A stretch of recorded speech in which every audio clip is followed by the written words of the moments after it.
So here's the thing about Asami Sato from The Legend of Korra. There's a very common perception, even from people that enjoy Korra as a show, that Asami herself is underdeveloped, underutilized, and ultimately not an interesting character on her own. And while I do think that she could have done with more screen time, I actually wholly loved this character, and found her emotional journey to be really satisfying and conclusive, even if I did wish to see more of her. I mean, I'm gonna be talking about her for like the next 20 minutes, so clearly there is something to this character to be found, and I think more people should give her another look and realize how much she contributed to the show as a whole. In book 1, she has a really extremely strong start to her arc. There's a lot of discussion in the fanbase about how it might have been better for her character if she was secretly an equalist throughout this first book, as it might have been more interesting, and while I do agree that would have been a fascinating plotline, what we do get of Asami sets her up to be an extremely moral, upstanding, and honest person. And I think analyzing simply what we received instead of what we didn't get is a better way to look at this character. When we meet her in Voice in the Night, there's this kind of distrust that comes from the audience, at least when I first watched it, because of how convenient her introduction is, and how easily she helps the Fire Ferrets with their tournament ante, and how quickly Mako and her begin a serious relationship. Part of me thinks that this is intentional on the writer's behalf, to make Asami seem suspicious to get us to align more with Korra at first, and then have her turn around.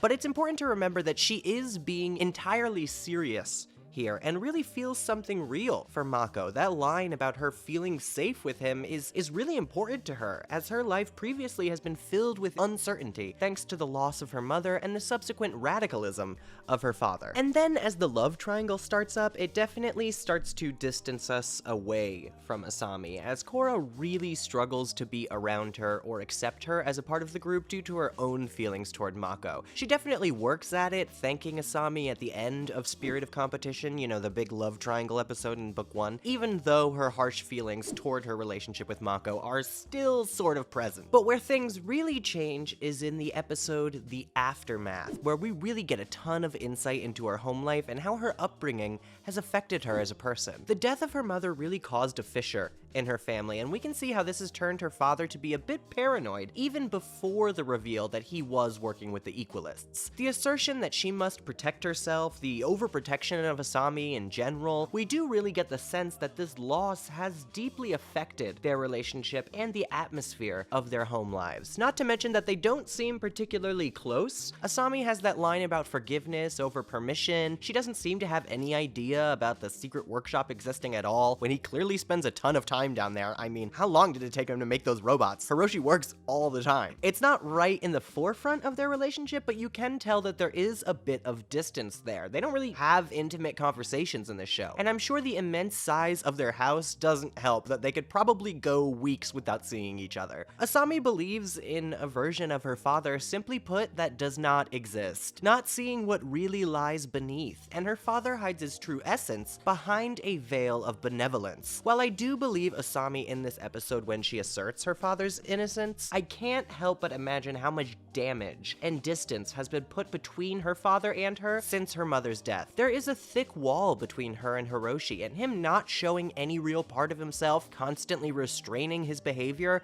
is definitely probably noticeable. I'm sure you've all heard that kids pick up on more than you realize, and that type of distance is exactly what they can sense. I have no doubt that Asami, while not wanting to believe it this episode, had her doubts about her father as well. We also this episode get a closer look at who Asami is as a person, with Korra learning more about her and even stating that she had her pegged wrong, foreshadowing, as this prissy rich girl who doesn't really know what it's like in the real world, when that really isn't Asami at all. She was raised by the 1%, and I don't think it had zero effect on her personality, but it didn't really stop her from blazing her own path through the world either. When we first meet her, she is out in the city on her own, riding a bike, and she clearly knows her way around the streets and pretty much any vehicle. I think that the time she spent immersed in the goings-on of the city, like pro-bending, gave her a cultural appreciation for the diversity of Republic City that her father never actually taught her, and honestly actively rebukes at first. I think think where Asami really shines in this episode, though, is at the end when her father's motivations are truly revealed. Honestly, I should have had more faith in our girl because I really thought she had turned on us for a second when she put on that glove in this scene, but instead, Asami shows us just how resolute she is in her own morality, how sure she is of herself and what she believes in, what she knows to be true based on her immersing herself in the culture, meeting other people, observing life. It really is such a strong moment for her character, one that I felt was necessary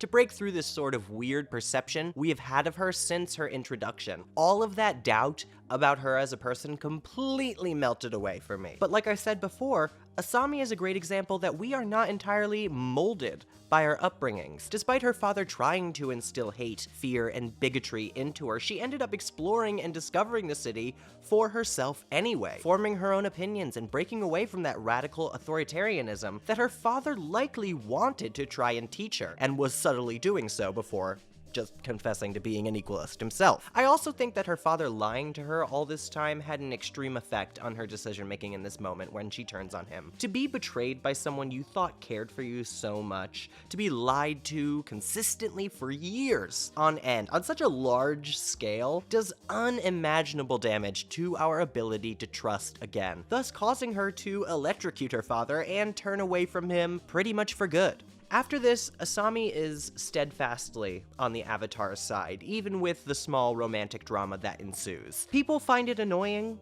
and I get it, but I honestly think that it's so relatable and realistic for Asami to become extremely suspicious of Mako and Korra's intentions during this time after this betrayal from her father. It's not just stupid relationship drama. Think about it from Asami's perspective and what it means for her emotional state. Even though Korra has decided not to pursue Mako, encouraging him to be there for Asami and refusing his advances at certain points, Asami can't help but overanalyze and look for points of contention in her closest relationships, especially after learning the full extent of Mako and Korra's history. It's also not so much that they kissed in the past, it's more so that Mako neglected to tell her about any of it. You know, it's more so the lies that fuels this sort of distrust from Asami, because it reminds her of what happened with her father. After all, the man that she has trusted all her life just completely broke her faith in him, and she hasn't even known these other people for that long. She knows that they're morally aligned, that they are both on the same side, but she's not sure she can trust them not to hurt her,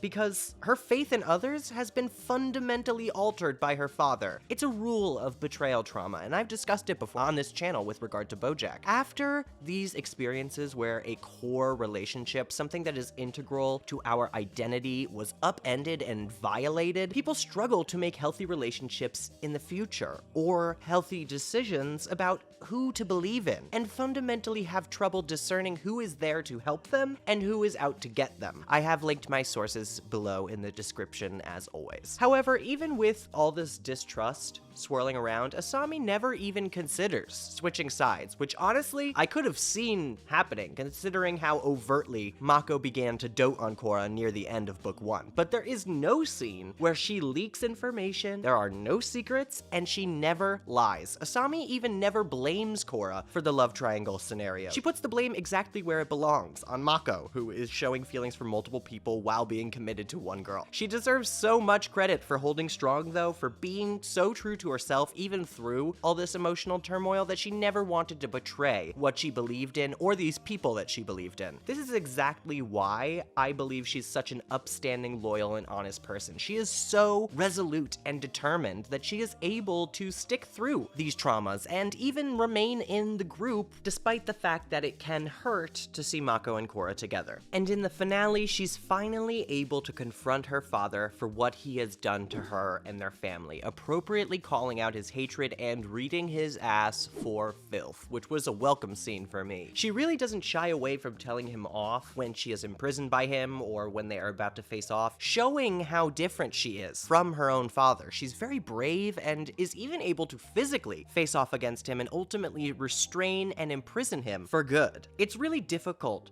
for her, though, to accept what her father has become, and even though she is able to come to terms with it, it doesn't make it any easier to know that her father actively tried to kill her. I think an unspoken moment between them that is so important for her arc is when she hesitates to deal a final blow, and he takes advantage of that, trying to hit her back. Really an excellent way to show Asami's dilemma, and not just in this season either, because this comes back in book 4, which I'll discuss later, but it's so well written to see Asami struggle with wanting to forgive this man that she has trusted so bad, and then having him tear out that trust so viscerally, because that is really the final nail in the coffin, where she kind of closes herself off for a little bit. Her dilemma about forgiving him, wanting to believe the best in him, was kind of upended by him taking advantage of that, and now she is going to generally believe the worst. Because in book 2, she's really still struggling with this full realization. After learning just how far her father was willing to go to fling his hatred, I mean, she's running things on her own, Mako chose Korra, and she's kind of burning herself out, trying to keep this company afloat that also constantly reminds her of her father, which she doesn't want to think about. That's why I understand when she made a move on Mako after he and Korra broke up. It's not the best thing to do, and again, I've never been a huge fan of the relationship stuff in this show, but I do think that it makes sense in terms of Asami's arc. She's at a real low point here, and once Varric uses the Triad to steal her factory full of her only product left, she feels absolutely destitute. Like, she has literally nothing left. She lost the man, she lost her father, and now she's lost her business. You can really feel her give up on this whole endeavor here, lose that fire that she had inside of her that whole first book. Of course, later, Varric simply comes in and saves her by buying a controlling interest, but still, it's important to note why she would turn to a love that is familiar to her in this extreme period of uncertainty. Especially considering that throughout this Sting, the episode where they sort of build up to these two getting back together or forming some sort of romantic bond again, Mako really clearly cares about Asami and shows that he wants to look out for her and fervently protect her, which is something she hasn't felt in a long time. I felt a sharp absence from since her father was jailed. But when Bolin addresses the fact that the crew has really been split up, she does agree with this sentiment, feeling as if things have been distancing them all from one another. I think there's a lot of loneliness in book 2 overall, and that heavy, solemn tone that overtakes the majority of the season, that division that is in Team Avatar, is a big reason why people dislike book 2 in general. You know, it's more fun to watch the crew, the gang, be cohesive and on the same page, but for me, I enjoyed how emotionally desperate it was. However, in terms of Asami, I think they definitely did her dirty this season. Like, I don't have much to talk about with her in book 2. This is really one of the few criticisms of this book that I actually agree with, and it comes from my deep admiration for Asami as a character and what they had already written for her. Girl was kind of sidelined, especially in the final episodes. I mean, she is not even involved in the climax. I mean, when Mako betrays her again, basically, there's like no follow-up on how she feels about it, which I do think was a shame and a missed opportunity. However, I did really enjoy her coming up with a solid plan to infiltrate the southern portal and showed off her piloting skills, even if it didn't really end up working.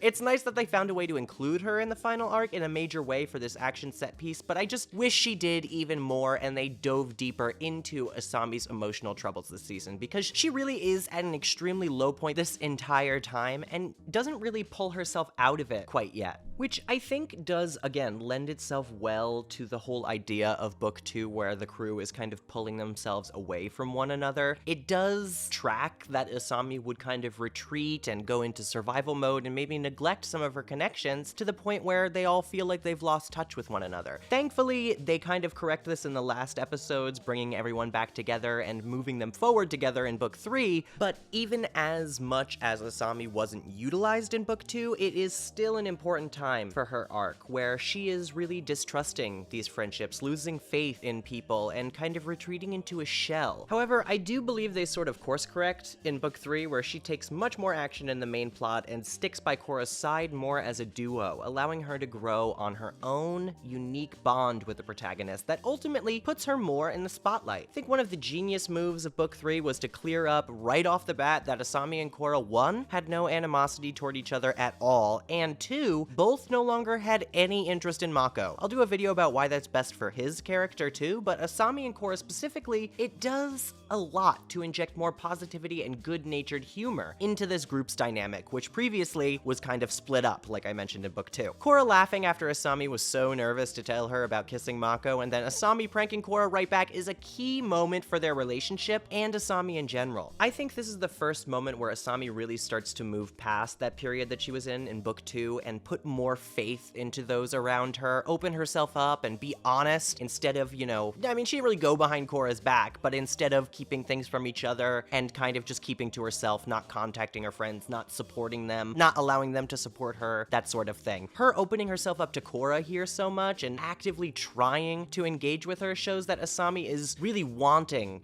to find those sort of connections again, even after that betrayal that she has felt from her father, and I think this is really where she starts to look for them. Plus, she's just showing new sides of herself, pranking Korra and having a little bit of fun with her, showing a little bit more of her fun side and relaxed nature when there's not, you know, so much distrust within the group. But Asami shows here that she really actually has cared about Korra as a friend this whole time, and truly believes in her as an avatar. She's the one who encourages Korra to keep looking for solutions, the one who tells Korra that public image isn't something she should take personally, that sometimes people are just frustrated and she is trying her best. Right off the bat, they're shown to be much closer friends than before, or at least they are trying to become closer. And they spend a lot of time together throughout this book in general, collecting the money for the queen, beating up those vigilantes, training together, breaking off from Mako and Bolin on their own adventures. They grow closer and closer and forge a more intimate bond as the season goes on, propelling Asami's importance forward in the story in a major way and connecting these two characters of the crew that have had the least individual time and dynamics together. Her usefulness really shines through in this book as she grows closer to Korra and a little bit more protective of her. She is single-handedly responsible for breaking them out of their restraints after being captured by the Earth Queen's army with absolutely no bending whatsoever and honestly not even that much effort. And then she also successfully came up with a plan to save every single one of them, including the people she had been jailed by, from certain death in the middle of the desert. Like, in Long Live the Queen, she really proved the fuck out of her own role on the team, showing exactly why she needs to be there and her unique flavor that helps Team Avatar achieve greater goals. I will fully assert that by book 3, I believe that Bright already had Korrasami kind of in the backs of their minds, because they spend a lot of time one-on-one this season, looking out for each other and growing closer as a specific pair. So much so that when I first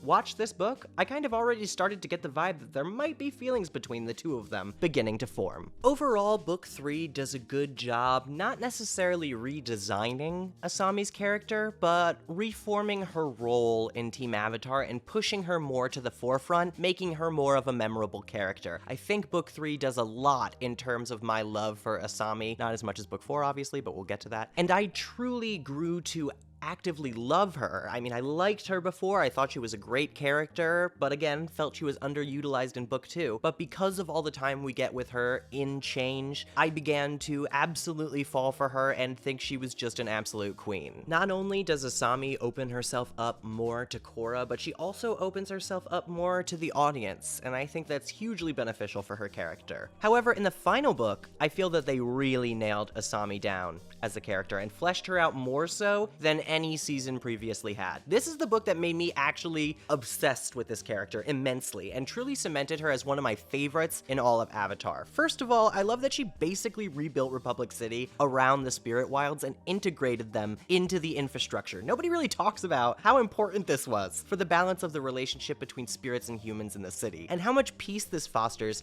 and frustration that it quells for the humans who felt that they were being invaded by the spirits, and the spirits who were just kind of existing in the wilds that grew on their own. It's not really explainable. They didn't force those vines to go into the city, they just kind of are, because this is the world. This is why Asami is a member of Team Avatar, and again, even more than season 3, showed me why she is crucial for this team and such an important character in The Legend of Korra in general. She understands Korra's vision for the world in a way that a lot of others don't, and is uniquely capable of making those dreams a concrete reality by building around the vision, using logic and mechanics. Ugh, it's such great writing, I can't even take it. Korra and Asami are such a perfect pair. But they also do a great job conveying the unique bond that Korra and her have formed, specifically in Korra alone. Like I said before, Korra feels specially connected to Asami in a way that she doesn't with Mako or Bolin, and only feels comfortable writing letters back to her over the years, detailing the truth about how she's doing, and confessing what she's afraid to admit to those around her. Once again, they just do a great job utilizing what they started to build in Book 3 and sort of compounding onto it to form this extremely close relationship that felt very naturally progressive to me. People always say Korra-Asami was rushed, but I honestly don't think it was in the slightest, and feel that the way that their relationship slowly built from close friendship to feelings for one another to going on their first date is actually a really natural timeline. I mean, again, when they go to the spirit world, they're just starting to date. They just admitted their feelings for each other, so it's not like they're getting married anytime soon. But perhaps my favorite part of Asami's arc this season, and I don't know why people don't talk about it more often, is her arc with her father about forgiveness, as I felt that that was one of the strongest stories emotionally, even bringing tears to my eyes at times. No, I'm not exaggerating, fuck off. In Enemy at the Gates, Asami is reintroduced to her father, telling him to stop writing her and providing a stack of letters that insinuates this has been going on for years, maybe months. It's not exactly clear, but a long period of time. I don't think we properly consider how long Asami has sat with this pain, how she matured into an adult, receiving letter after letter throughout the years from a man that she had written off, wanting desperately for him to just leave her be, as he only reminds her of that hurt she felt years ago with the Equalists. I think in season 2, the constant reminders of her father, the betrayal after being so immersed in future industries, really was a primary reason for her distancing herself from her friends, and I think part of Asami thinks that she might go back into that phase if she engages with her father again and accepts that sort of pain. She's so emotionally raw about this betrayal in the first place, she can't even really bear to continue the conversation with him. It isn't until later that she sees a father playing with his son that she realizes how much she's missed her own father, and so she goes back to play Pai Sho with him. Like she says, she doesn't know if she can forgive him. She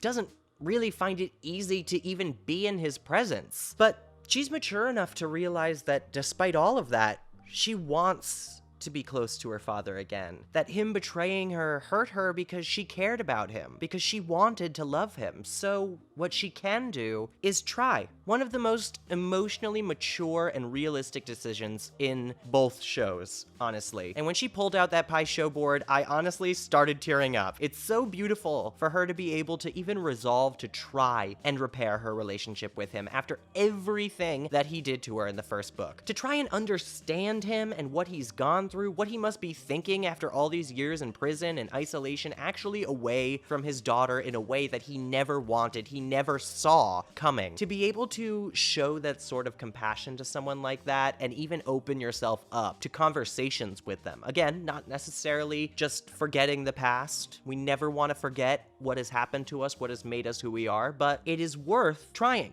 to forgive.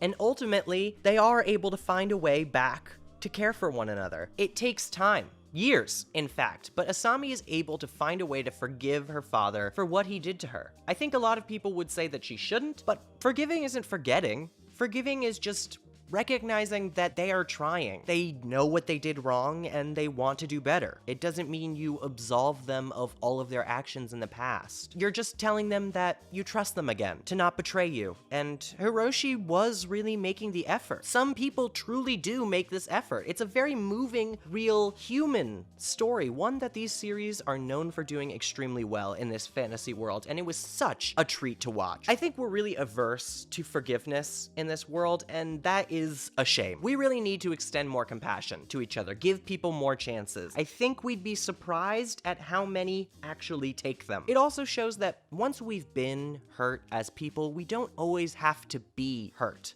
forever. There's ways to continue, to keep moving forward. Again, not to forget what's happened behind us, but to find a path that leads to a new destination. Find a way to care again, to trust again. Our trauma doesn't doom us from finding love and connection, and Asami Sato is proof of that. I think having this forgiveness storyline was a smart decision to kind of send this message home. The series ends with Asami facing this huge loss, as this man she just let back into her life sacrifices himself to save the city, to save her. The writers were high-key rude for this one, like, give our girl a break, please. I do think it helps her with the realization at how positive it was for her to forgive and repair her relationship with her father before she was taken away from him, while she still had the chance, that she chose to believe him instead of denying him this whole time, because he proved with that sacrifice how dedicated he was to actually rehabilitating his relationship with the city, with his daughter, atoning for his actions in the past. And although extremely saddened by the loss, she's just grateful that she was able to be with him again, that she took that chance, and she's learned that trusting in others can lead to beneficial outcomes for both parties, and that there is value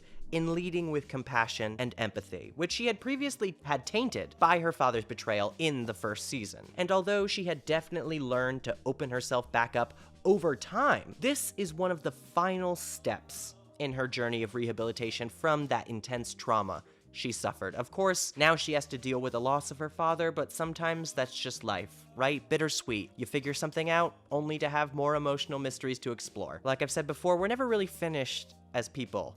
We always have more to learn, more to deal with, but Asami is able to recognize the benefit of opening herself up, of trusting again. And now that they're able to finally have some time on their hands, she and Korra can admit their feelings for one another and truly commit to a relationship in the future. I do think her ability to accept Korra's love for her and take a chance on this relationship in such a major way by going on vacation solely with her for the next few weeks does come from this journey she took with her father, and the ability she gained to truly take leaps into faith for those people she cares about, not overthinking, suspecting ulterior motives, and to truly try and trust their intentions. We see that she's still learning how to do this before in Reunion, where when Korra suggests that Hiroshi might still be sinister and kind of manipulative, Asami sort of blows up at Korra, which is unlike her, not recognizing that she was simply trying to look out for her. I think there is definitely a little bit of an arc in book 4 with Asami having to forgive Korra as well, because they were really close before the time skip, and then Korra kind of really ghosted her for a long period of time. Even though Asami was the one that she wrote to, she did disappear, and Asami didn't know where she was or if she was safe, and honestly might have felt betrayed by Korra leaving her so abruptly, and that might have also led to this explosion of emotion on her at this dinner. It's not really until Asami hears the extent of Korra's emotional journey and turmoil throughout that period, then she is able to employ empathy and understand where Korra was coming from and treat her with a little bit more patience. However, in the finale, she's much more composed, and also Korra is much more understanding as well. It's a two-way street, but she trusts Korra implicitly, knowing that she wants the best for her, truly cares for her, and in the end, also has romantic feelings for her. Asami is able to accept this love, reciprocate, and achieve the relationship she has been aiming for throughout this series, someone who cares for her and can make her feel safe, but also understands all that she is capable of. It really is such a beautiful character arc, and one that fleshed out Asami's personality in a way that has always stayed in my mind. And even though there are many who feel she's a blank slate, I fully believe she is a wonderfully written character with a concrete, observable arc that has a lot of positive messaging behind it. She deserves more credit, because she is a fantastic, consistent presence in Team Avatar, who is not only always moral, but is also characterized beyond her ideals, struggling with trust across the series in a way that I feel could really resonate with more viewers if they took the time to really look at her. Yes, I wish that we had had more content of her, but ultimately I still fully believe Korra is very well paced, and that the time that we did get with Asami was done exceptionally well, to the point where this character has made an impact on many people's lives, and not solely because she's a bisexual icon. But let me know in the comments if you agree or disagree with what I said about Asami in this video. I truly believe she is an amazing character, and I hope you do too. And if you want to support us further, you can go to patreon.com/PosiTVty, that's POSITVTY. There you get extra content in the form of unedited essays, all these videos before they come out on YouTube, and you can request whatever you want to see from me. Seriously, I'll do like whatever a patron says. I'd like to specifically thank my patron Isak Torberg. He's been a big help, and he has supported me for quite a while and always gives me helpful feedback feedback on the videos that he suggests, so thank him so much for all of this insight about Asami's character and for suggesting I do this video in the first place. Discuss further in the comments below. As always, like, subscribe, doing all that stuff on YouTube still means a shit ton to me, and I appreciate any bit of support you guys are willing to throw my way. So thank you guys for watching, and I will see you for the next video. Have a wonderful day.